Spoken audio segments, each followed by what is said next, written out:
Well, I told my wife I was pretty amazed. A husband, a dad, a veteran. I was in the Army National Guard, a total of 16 years. And his ink, well, it starts telling his story. That's for the time I was in Iraq. The skull and the boots, the empty boots.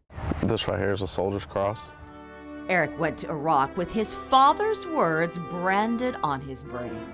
My father, you know, he's probably one of the person, or he is the person I respect most in my life. And his father's words? He said, son, he goes, you've got 11 guys. He said, make sure you bring them all back.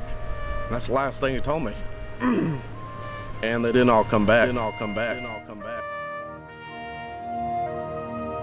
I feel guilty because I'm here. Survivor's guilt and the nightmares. I've woke up numerous times hitting my wife, or just hitting, you know, obviously she's laying there, or just in cold sweat. I can't tell you how many times we've had to change the sheets because it's like just a puddle of water. But when the doctors told him you have PTSD. They've tried tons of medicine with me, and a long time ago I'd throw it right in the trash can. Since then, nothing has helped, nothing. But then Erick heard about Canines for Warriors, a nonprofit here on our First Coast. They match custom-trained service dogs to warriors with PTSD. And that takes us back to the chair. Now, Erick is here talking with me about tough stuff, and his dog Gumbo, under strict command. Stay. Gumbo's feet, you see, glued to the ground, always obeys. But watch now. Erick's remembering the doctor saying you have PTSD and you need help.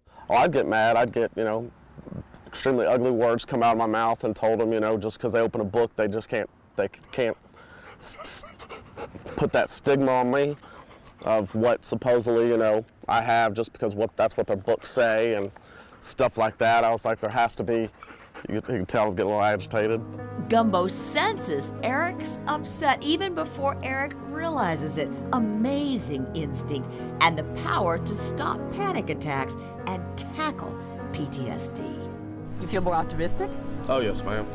Yes, ma'am, a lot more optimistic. It is hope, a new hope, and that's critical when you consider this from the VA.